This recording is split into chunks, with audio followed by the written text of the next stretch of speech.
Hello and welcome. In this video, I'm going to do a quick unboxing of the iPhone 16 Plus I recently bought.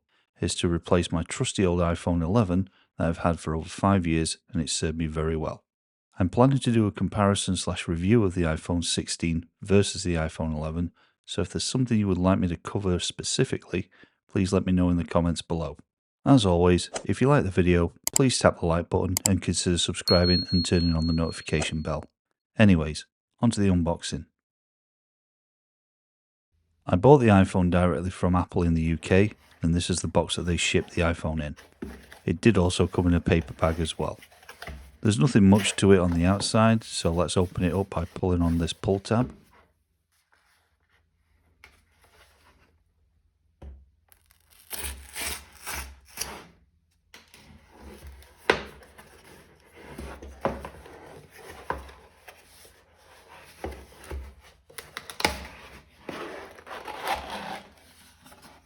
And there's the iPhone.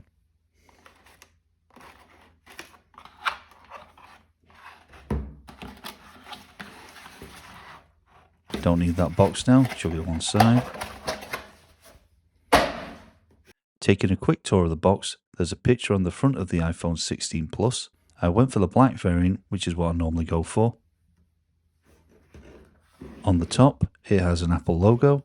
On the sides, it just has the iPhone branding on each side.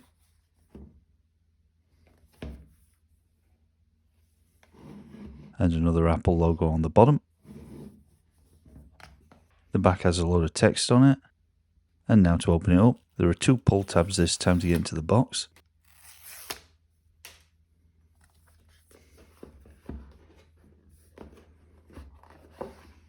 And there's the actual iPhone.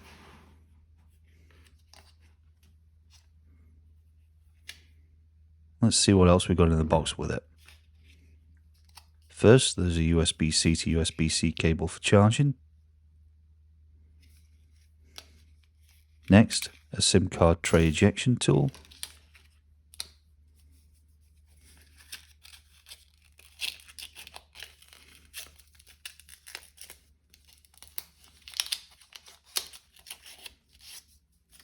And loads of boring paperwork that no one ever reads. Seriously, they could save a few trees by replacing this stuff with a QR code that goes to a web page with the information on. And that's it. No stickers or anything.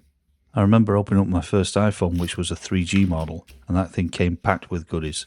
Seems those days are long gone now. Comment below what your first smartphone was. I'd be intrigued to know. Anyway, I'll put the box to one side and take a look at the iPhone.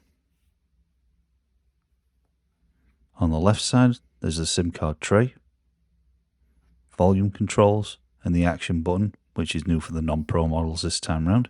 On the right side, there is the power button and the camera control button. The placement of that button feels a little bit weird at the moment, but I'll see what it's like over time. Moving to the back of the iPhone, there's the two cameras, a microphone, and the flash. Moving to the front of the iPhone, let's peel off this protective cover. So I'll turn it on. I did forget to show them, but there's nothing on the top of the iPhone other than the speaker, which is more on the front of the phone. And the bottom has a USB-C port along with a speaker and a microphone. I'll set this up later and post the comparison review at another date when I've had some time to use it. So keep an eye out for that video by subscribing and turning on the notification bell. For now, I'll leave it at that. Have a nice day. Thanks for watching. If you liked the video, please like and subscribe, and I'll see you in the next video.